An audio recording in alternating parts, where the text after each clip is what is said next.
អូខេអ្នកគ្នាឥឡូវយើងចូលមានរបស់យើងណាយើងចូលទំព័រថ្មីទៀត complete Duncan and Nick's conversation ណាចឹងយើងនឹងបំពេញការសន្ទនារវាងលោក Nick ហើយនិងលោក Duncan ណាអំពីការប្រើប្រាស់ some any much ហើយនិង many អ្នកគ្នាចេះប្រើនៅនេះប្រើ some any much many តើការប្រើប្រាស់រវាងពាក្យទាំង4នេះមានលក្ខណៈខុសគ្នាបែបណាឥឡូវយើងមកមើលខាងក្រោមហើយទៅជួយនឹងបញ្ចូលបន្ថែមទៀតណាតើតើនឹងការប្រើប្រាស់ចឹង Nick ណា and នឹង Nick D នឹង Duncan this recipe for cottage pie look easy យើងមើលទៅរូបមន្តខាងលើពួកអ្នកទាំងអស់គ្នាដែលបានមើលមេរៀនមុនប្រកាសជានឹងយល់ណាពួកមេរៀននៅក្នុងសភៅយើងត្រូវការតាមដានណាជាប្រចាំយើងរំលងយើងបាត់ព័ត៌មានអូខេចឹងមេរៀនមុនគឺយើងរៀនអំពី cottage pie ពីរូបមន្តឥឡូវយើងមើលខាងក្រោមណាប្រកាសជជែកគ្នារឿងអីចឹង this recipe for cottage pie look easy មើលទៅរូបមន្តធ្វើ cottage pie ដូចជាមើលទៅងាយស្រួលចឹងDuncan ក៏ថា but I can't cook at all ណាខ្ញុំមិនចេះធ្វើម្ហូបទាល់តែសោះ Don't worry នេះគេថាកុំបារម្ភអី I really like cooking ណាខ្ញុំពិតជាចូលចិត្តធ្វើម្ហូបខ្លាំងណាស់ now ឥឡូវមើល vegetables ណាឥឡូវមើលបន្លែវិញ do we have any onion ណាតើយើងមានបន្លែតើយើងមានខ្ទឹមបារាំងអត់ are there carrot or potatoes ណា are there យើងប្រើឥឡូវទៅចាក់ទៅហ្មងដើម្បីយើងស្ដាប់បណ្ដាហើយទៅច្រើននឹងប្រយោគបន្ថែមខ្លះដែរណា Tape script 8.7 Eating in. This recipe for cottage pie looks easy. But I can't cook at all. Don't worry, I really like cooking. Now, vegetables. Do we have any onions? Are there any carrots or potatoes? What? Okay ណាចឹង are there any គេប្រើ any នៅក្នុងប្រយោគសំណួរហើយនិងប្រយោគបដិសេធជាងមើលកន្លែងនេះគេប្រើប្រយោគសំណួរដែរណា Do we have any onion? Are there any carrot or potatoes? តើមានការ៉ុតហើយនិងដំឡូងអត់ Well there are onion and some Okay Well យើងស្ដាប់គេហ្មងណាThere are some onions, but there aren't any carrots. Well, there are some ណាគេប្រើ some យើងប្រើខ្លះៗហ្នឹងមានខ្ទឹមបារាំងខ្លះៗដែរ but there aren't any បដិសេធយើងប្រើជាមួយនឹង any ណាអញ្ចឹងអត់មាន there aren't any carrot ណាអត់មាន carrot and we don't have គេប្រើគេឡើយនេះ We don't have many potatoes. Don't have many ណា many គឺចំនួនរាប់បានអូខេ many ប្រើជាមួយចំនួនរាប់ដែររាប់1 2 3បានណា potato រាប់បានអូខេ How many do we need? យើងមើល how many do we need ចឹង how many កន្លែងហ្នឹងទៅនឹងនេះ to potatoes ណាចឹង how many do we need ណាយើងត្រូវការប្រមាណ for big ones ចឹងសុំយើងត្រូវការ4ធំណា big ones ហ្នឹងមួយហ្នឹងគឺវា big គឺវាធំណា Okay put potatoes on the list បើអត់មានទេសូមកត់បញ្ជីណាទិញដំឡូងបារាំងហ្នឹងចូលទៅក្នុងបញ្ជីរបស់យើងទៅចឹងនេះគាត់ណាគាត់ថាយ៉ាងម៉េច tomatoes are there ណា tomato នេះដំឡូងនេះពេញប៉ោះឥឡូវយើងស្ដាប់តទៀតណា 4 big ones. Okay. Put potatoes on your list. And how many tomatoes are there? Only 2. How many ណាចឹងពេញប៉ោះក៏យើងរាប់បានដែរចឹង how many tomatoes are there ណាតើមានពេញប៉ោះប៉ុន្មាន Only 2 small ones ណាមាន2ផ្លែរៀងធំដែរ Put them on the list too ចឹងឥឡូវបើមានតែ2កត់ចូលបញ្ជីរបស់យើងទៀតទៅចឹង Milk is there ណា how milk is there ណាចឹង milk រកអត់បានទេចឹងយើងស្ដាប់មើលតើគេប្រើអីណាពេលដែលយើងរកអត់បានគេមាននៅការប្រើប្រាស់ខុសគ្នាពីចំនួនដែលរកបាន Small ones. Put them on the list too. How much milk is there? ចឹងគេប្រើអី how much ណា how much ចឹងចំនួនដែលរកបានគេប្រើ how much milk is there ចុះ check មើលនៅទូទឹកកកមើលសល់ទឹកដោះគោប៉ុន្មាន There a lot but there isn't cheese or burger ណាអញ្ចឹងមានច្រើនហើយទឹកដោះគោបាត់អត់មានប៉ុន្តែ isn't ណា cheese នឹងក៏ cheese ឬក៏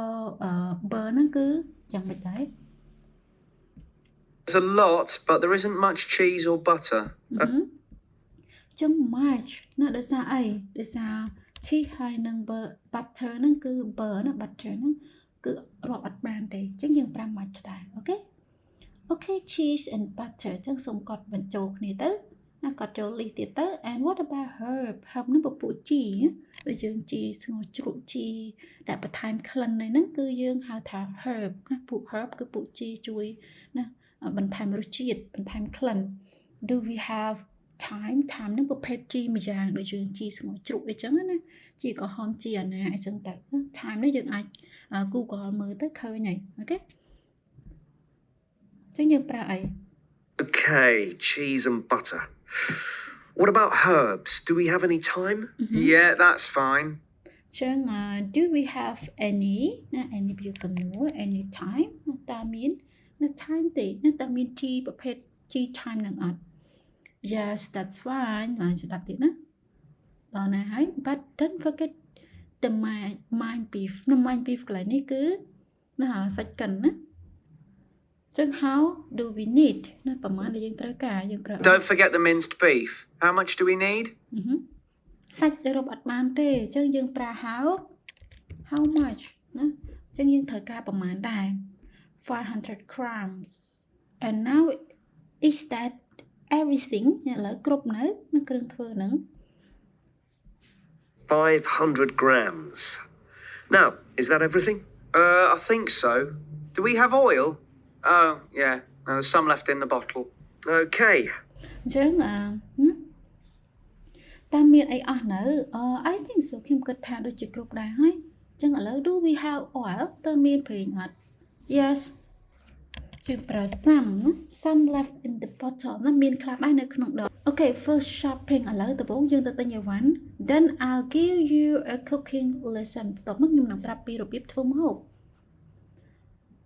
I like that នៅខ្ញុំក៏រីករាយដែរ I hope the girl like cottage pie ដោយសារនំហ្នឹងគឺគាត់ធ្វើសម្រាប់មិត្តស្រីរបស់គាត់ណា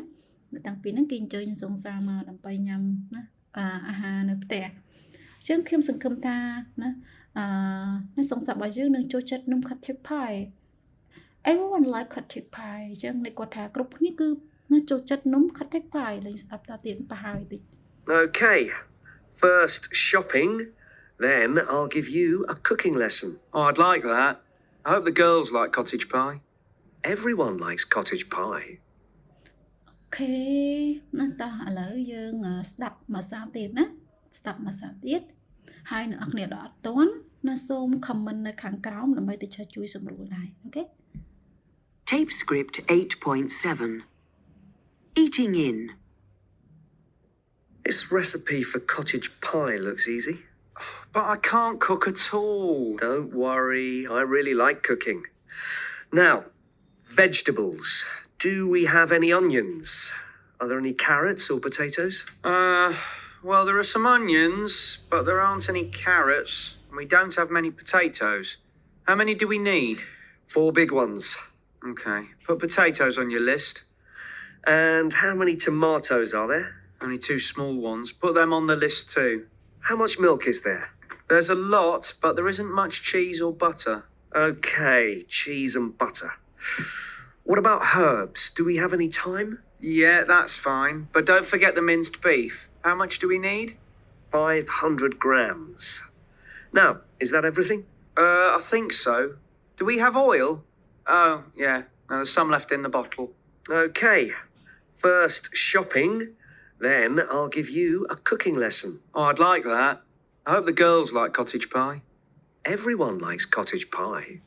អូខេឥឡូវទៅចាប់បកឲ្យអានឲ្យបកម្ដងទៀតណាដើម្បីឲ្យតន់ This recipe for cottage pie look easy ណាមើលទៅនំប្រពន្ធធ្វើនំ cottage pie ដូចជាស្រួល But I can't cook at all ណាដឹងគាត់ថាតែខ្ញុំអត់ចេះធ្វើមុខតតែសោះ Don't worry ណាចំណេះគាត់ថាកុំបារម្ភអី I really like cooking ខ្ញុំពិតជាចូលចិត្តធ្វើមុខណា Now vegetable ឥឡូវយើងបែរទៅមើលបន្លែរបស់យើងវិញ Do we have any onion ណាតាមានខ្ទឹមបារាំងទេ Are there any carrot potatoes จะមាន carrot ហើយនឹងដំឡូងអត់ Well there's some onions ណាយើងមានខ្ទឹមបារាំងខ្លះ but there aren't any carrot ប៉ុន្តែអត់មាន carrot ទេហើយ we don't have any potatoes ហើយដំឡូងក៏អត់មានដែរ and we don't have many potatoes ហើយដំឡូងក៏មានមិនច្រើនដែរ How many do we need យើងត្រូវការប្រមាណ for big ones ណាត្រូវការ4ផ្លែ4មើមណាយើងត្រូវការ4មើម Okay put potatoes on the list ឥឡូវដាក់ចូលដំឡូងក្នុងបញ្ជីទិញដែរទៅ And how many tomatoes are there តើយើងមានពេញប៉ោះប្រមាណផ្លែ Only 2 small ones ណាមានតែ2ផ្លែតូចៗ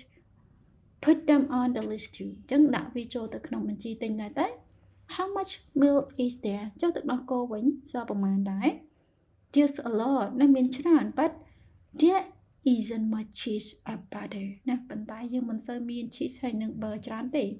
Okay cheese and butter ចឹងកត់ចូលពីនឹងទៀតទៅ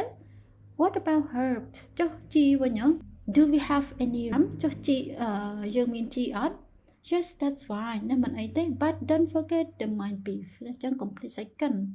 How much do we need ចឹងសាច់កិនហ្នឹងត្រូវការប្រមាណ 500 grams ណាត្រូវការកន្លះគីឡូ Now is that everything នៅអស់ហើយនៅ I think so ខ្ញុំគិតថាគ្រប់ហើយ Do we have oil តើប្រេងឆាមានអត់ Yeah oh yes there's some left in the bottle គឺមានតិចដែរនៅក្នុងដប Okay for shopping ឥឡូវយើងដំបូងយើងទៅទិញឲ្យបានសិន Then I'll give you a cooking lesson តើខ្ញុំនឹងប្រាប់ពីរបៀបធ្វើ